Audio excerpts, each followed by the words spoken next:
खड़गे साहब आपका समय आएगा। गार्गे जी, सभापति महोदय, प्लीज वेट।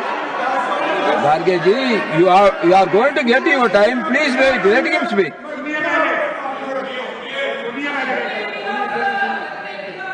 मान्यवर, 50वें पड़ाव पर वंदे मातरम को सीमित कर दिया गया। वहीं से तुष्टीकरण की शुरुआत हुई और वो तुष्टीकरण जाकर देश के विभाजन में मान्यवर, मेरे जैसे कई लोगों का मानना है कांग्रेस पार्टी को पसंद आए ना आए, अगर वंदे मातरम के तुष्टीकरण की नीति के तहत 2 टुकड़े न करते तो देश का बंटवारा नहीं होता, आज देश पूरा होता। मान्यवर, 50 साल के बाद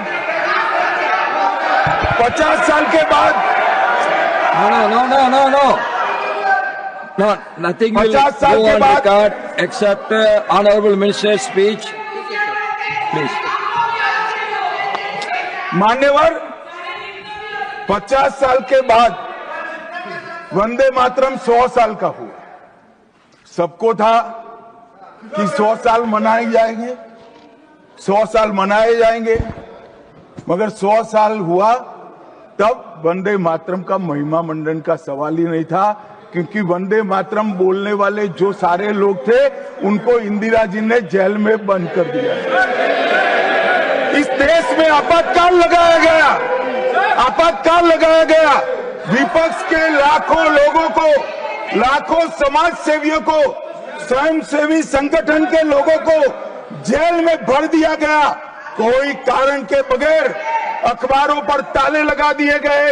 यहां तक कि आकाशवाणी में उस वक्त एक ही माध्यम था, आकाशवाणी में किशोर कुमार की आवाज ही नहीं आती थी, ड्यूएट गाने भी लता जी की आवाज में ही आते थे।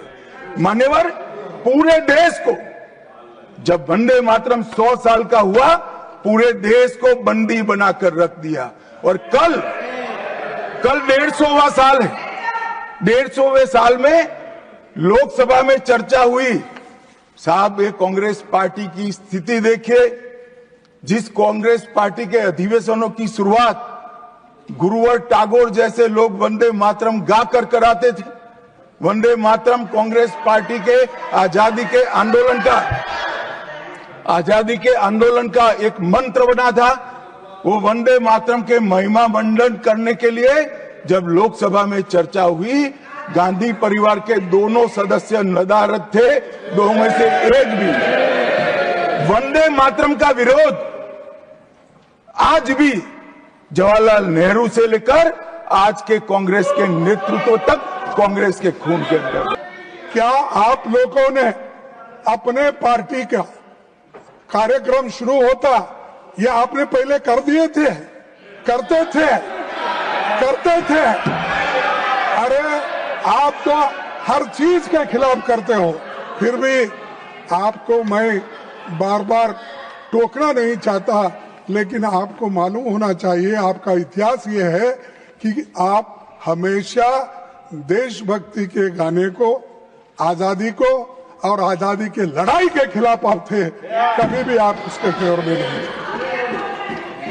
सर, महात्मा गांधी ने जब 1921 में असहयोग आंदोलन, नॉन कोऑपरेशन मूवमेंट छेड़ा, तो लाखों कांग्रेसी स्वतंत्रता सेनानी भारत माता की जय, महात्मा गांधी की जय और वंदे मातरम का नारा लगाते हुए जेल जा रहे थे।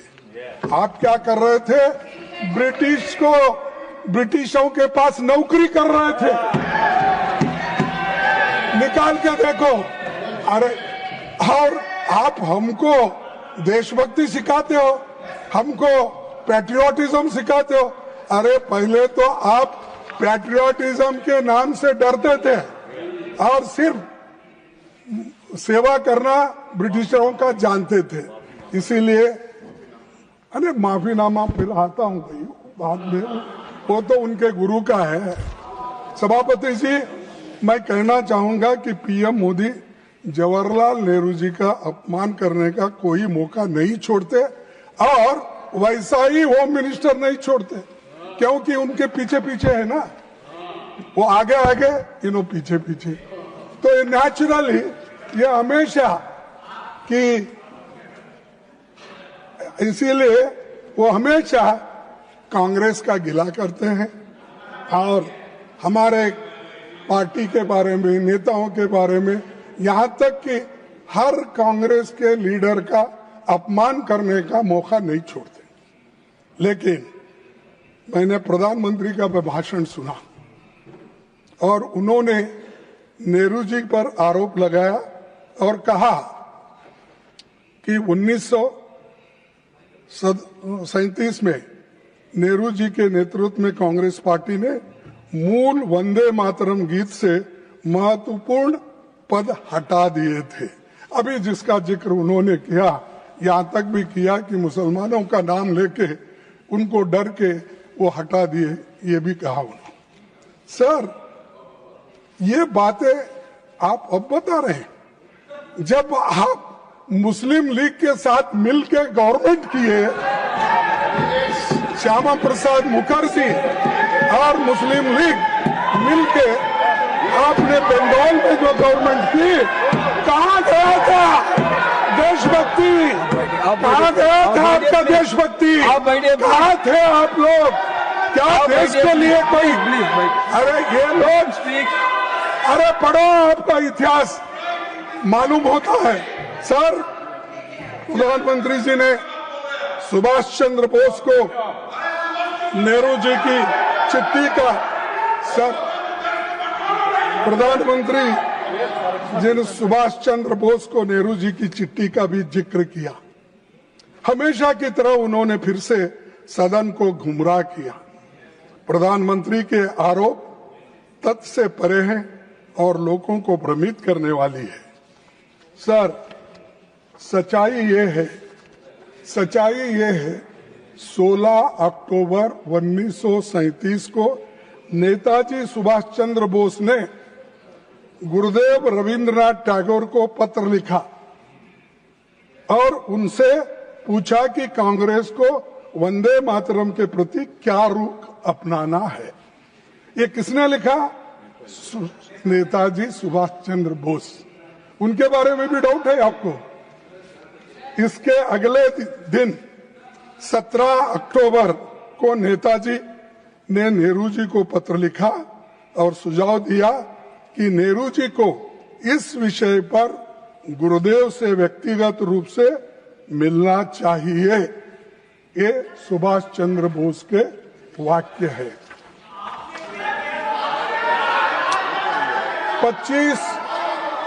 25 अक्टूबर 1937 को नेहरू जी गुरुदेव रविंद्रनाथ टैगोर से मिले और 26 अक्टूबर 1937 को पत्र लिखा, जिसमें मैं कोट करता हूं कि एग्जिबिट 1 मैं इस सदन के पटन पर रखता हूं, वो ताकि अच्छा ढंग से वो पढ़ ले। मैं कौन है नहीं यहाँ पर, कोई रहता नहीं पटन, अरे कौन नहीं आया, ये पटन में रखता हूं और मैं कोट करता हूं रविंद्रनाथ टैगोर जी ने क्या कहा। In offering my own opinion about it, I am reminded that the privilege of originally setting its first stanza to the tune was mine. To me, the spirit of tenderness and devotion expressed in its first portion, the emphasis it gave to beautiful and beneficent aspects of our motherland, made a special appeal, so much so that I found no difficulty in disassociating it with the rest of the poem. I found no difficulty in disassociating it with the rest of the poem. The first two stanzas are such that it is impossible for anyone to take objection to. Remember, we are thinking in terms of national song. Remember, please. Remember, Please, we are thinking in terms of national song for all India. This is Rabindranath Tagore's words. Are you against it? You want to condemn this? This is Rabindranath Tagore's stanza. He accepted it and that is continued. सभापति जी, सच्चाई ये है कि Congress working committee ने 28 अक्टूबर 1937 को गुरुदेव की इन्हीं शब्दों को सर्वसम्मति से पारित किया। कहां पर? तो ये जो इस प्रस्ताव पर सहमति व्यक्त करने वालों में प्रमुख नेताओं के नाम है, पढ़ता हूं। महात्मा गांधी जी, आपको ऑब्जेक्शन है? मौलाना आजाद जी, पंडित नेहरू जी, नेताजी सुभाष चंद्र बोस जी, डॉक्टर राजेंद्र प्रसाद जी, सरदार पटेल जी, जेपी कृपलानी जी, गोविंद वल्लभ पंत जी, ये सभी नेता लोग एक सहमति से उन्होंने कहा ये कांग्रेस वर्किंग कमेटी के प्रस्ताव के और ये प्रस्ताव में क्या है? The committee wishes to point out that the modern evolution of the use of the song as part of national life is of infinitely a greater importance. Therefore, the committee recommends that wherever Vande Mataram is sung at national gatherings, only the first two stanzas should be sung. With perfect freedom to organize to sing any other song of unobjectionable character can be sung. ये working committee में मंजूर हुई। क्या नेहरू जी अकेले थे? क्या गांधी जी नहीं थे? सुभाष चंद्र बोस नहीं थे? कृपलानी नहीं थे? मदन मोहन मालवीय नहीं थे? आजाद जी नहीं थे? इनका अपमान कर रहे हो आप, इन सब का अपमान कर रहे हो। और ये सभी बड़े नेताओं का सम्मिलित निर्णय था। फिर नेहरू जी को अकेले क्यों टारगेट करके प्रधानमंत्री वही बार बार बोलते हैं, यहाँ होम मिनिस्टर बोलते हैं। और इसका एक प्रति भी मैं आपके सामने रखूंगा। नंबर 2 यहाँ है सर, देख ये दूसरा नंबर है, मैं ये भी पठन पे रखूंगा। प्लीज ये पढ़ लीजिए, क्योंकि आप नहीं पढ़े होंगे कांग्रेस का इतिहास। सिर्फ आप गोलवरकर का, मनुस्मृति का ये किताबें पढ़े हैं, ये भी जरा पढ़ो, इसीलिए मैं आपको दे रहा हूं। सर, इस मुद्दे पर एक नया विवाद खड़ा करके मोदी जी ने न केवल राष्ट्रीय नायकों का बल्कि विशेष रूप से गुरुदेव रविंद्रनाथ टैगोर का भी अपमान किया। यह नेताजी सुभाष चंद्र बोस का भी अपमान है, जिन्होंने वंदे मातरम को स्वतंत्रता संग्राम की धड़कन बना दिया, और उसी पूरी पीढ़ी का भी अपमान किया जिसने जेलों की यातनाएं नहीं सही, लाठियां खाई और इस गीत को अपने हृदय में रखकर देश के लिए प्राण न्यौछावर कर दिए। इसीलिए मोदी जी को आपको देश से माफी मांगना चाहिए, जिन्होंने देश के आजादी के लिए लड़ा, अपनी जान दिया और सैकड़ों दिन जेल में रहे और हर तरीके की मुसीबत झेले, और भगत आज कुछ किए बिना आप ना लड़े, कुछ भी नहीं, फुकट में आके बैठे हैं और आज ये बात बोल रहे हैं, हाँ? और आजादी लाए हम तो इसीलिए ये लोगों को उसका ये मालूम नहीं है वैल्यू। सर, सभापति जी, मैं सदन को याद दिलाना चाहूंगा कि हिंदू महासभा और आरएसएस ने स्वतंत्रता संग्राम में भाग नहीं लिया था। यही नहीं, उन्होंने भारत के संविधान की प्रतियां भी जला दी थी। उन्हें आपत्ति थी कि जो बाबा साहब अम्बेडकर ने संविधान बनाया था वो मनुस्मृति पर आधारित नहीं था, इसीलिए हम उसको मान्यता नहीं देंगे। और यहीं पर उसको जलाया गया दिल्ली में। उन्होंने महात्मा गांधी, पंडित नेहरू और अंबेडकर के पुतले यहीं रामलीला मैदान पे जलाए। ये इतिहास है, आप पढ़िए। और जो संविधान को मानने वाले नहीं हैं और हमसे बार बार कहते हैं कि तुम क्या किए, तुम क्या करें, क्या तुम्हारे घर में नौकरी करना, क्या किए देश के लिए करें। हमारे लोग मरे, जेल में गए। सर, भारत के संविधान लागू होने के 2 दिन पहले, सर ये सुनने की बात है, भारत के संविधान लागू होने के 2 दिन पहले 24 जनवरी 1950 डॉक्टर राजेंद्र प्रसाद जी ने ये कहा था, the composition consisting of words and music known as Jana Gana Mana is the national anthem of India. And the song Vande Mataram, which has played a historic part in the struggle for Indian freedom, shall be honored equally with Jana Gana Mana and shall have equal status with it. ये हमारे भूतपूर्व, हमारे राष्ट्रपति जी का है, इसको भी आप नकारते हैं। अरे जो चीजें इतिहास के पन्नों में आए हैं, तारीख लिखा है, उस तारीख को भी आप मानने वाले नहीं हैं। तो मेरे को समझ में नहीं आ रहा किस चीज को मानते हैं। क्या हिटलर के बुक को मानते हैं, किसके लिए? और हमेशा आपकी आदत हो गई है कि कांग्रेस को गालियां देना और नेहरू जी को टारगेट। अरे नेहरू जी का इमेज खराब करने के लिए अगर आप बैठे हैं, वो नामुमकिन है, वो सबसे ऊंचा है दुनिया में उसका नाम है। अब उतना ऊंचा आप कभी नहीं बन सकते, आप नीचे है, नीचे ही रहेंगे।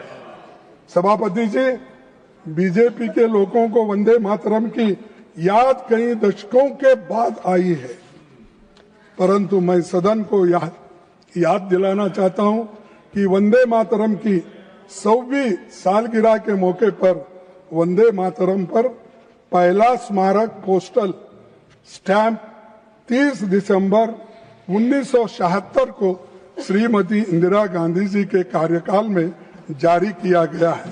वो स्टैंप भी मैं आपको दिखाता हूं, ये भी भेज दीजिए।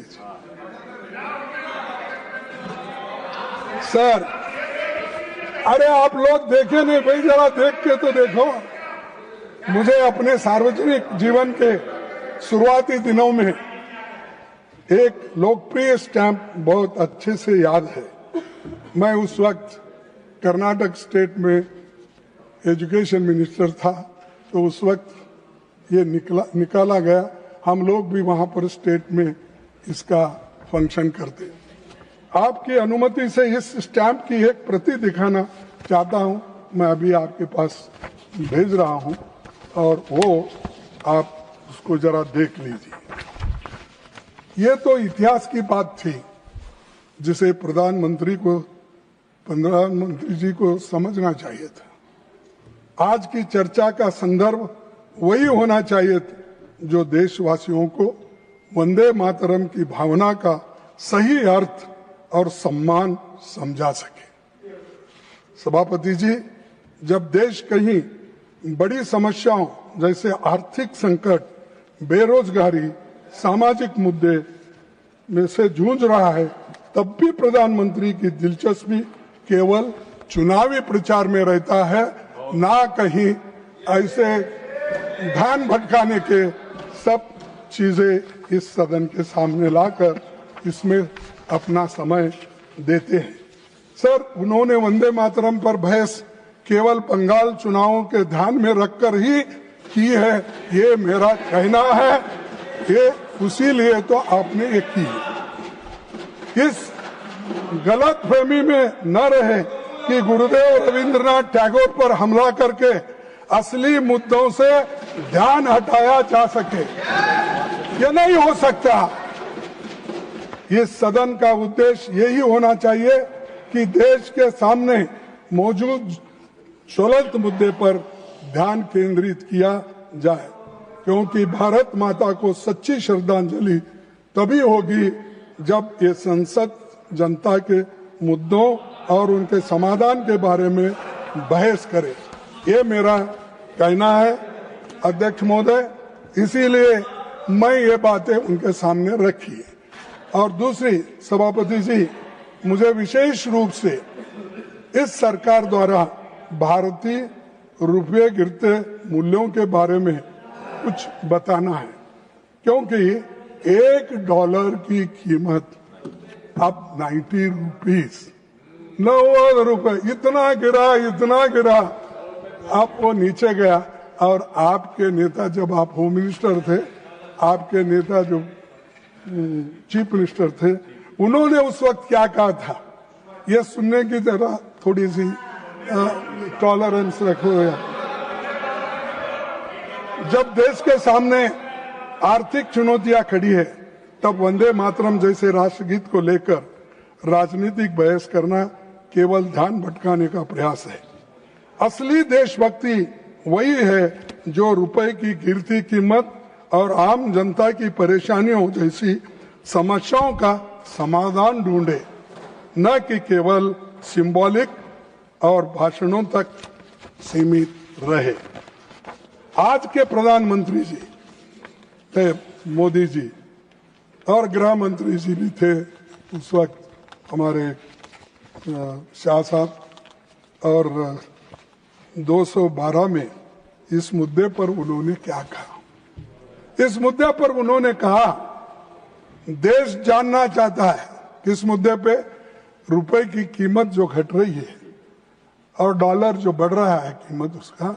उस वक्त क्या कहा मोदी जी ने, आपको तो मालूम होगा क्योंकि आप तो प्रमुख सलाहकार है और प्रमुख एग्जीक्यूटिव, प्राइम एग्जीक्यूटिव करने वाले नेता है, तो आपको तो पहला चाणक्य, क्या ठीक है, तो इधर भी एक चाणक्य बैठा है, इधर भी।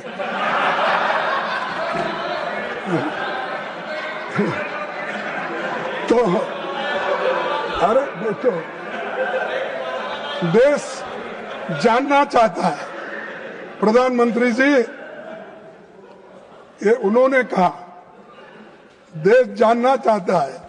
प्रधानमंत्री जी मनमोहन सिंह जी को कहते हैं, ऐसा क्या कारण है कि आज अकेला हिंदुस्तान का रुपया डॉलर के मुकाबले गिरता ही चला गया, और मैंने साफ मांग की है, यह सिर्फ आर्थिक कारणों से नहीं हुआ, ये आपकी भ्रष्ट राजनीति को दिल्ली से चली उसका इसके अंदर बहुत बड़ा रोल है। मैं बहुत गंभीरता से ये आरोप कर रहा हूं। क्या आपके पास भी ऐसा ही हुआ? आप भी भ्रष्ट हैं? आप तो बोलते मैं पाक हूं, स्वच्छ हूं, कहाँ है? ये दर्शाता है आप आज पूरे हिंदुस्तान, पहले जो था उससे बदतर हो गई आपकी गवर्नमेंट, और आज जो उस वक्त 55-60 रुपए था, आज 90 रुपए, अरे गिर गया।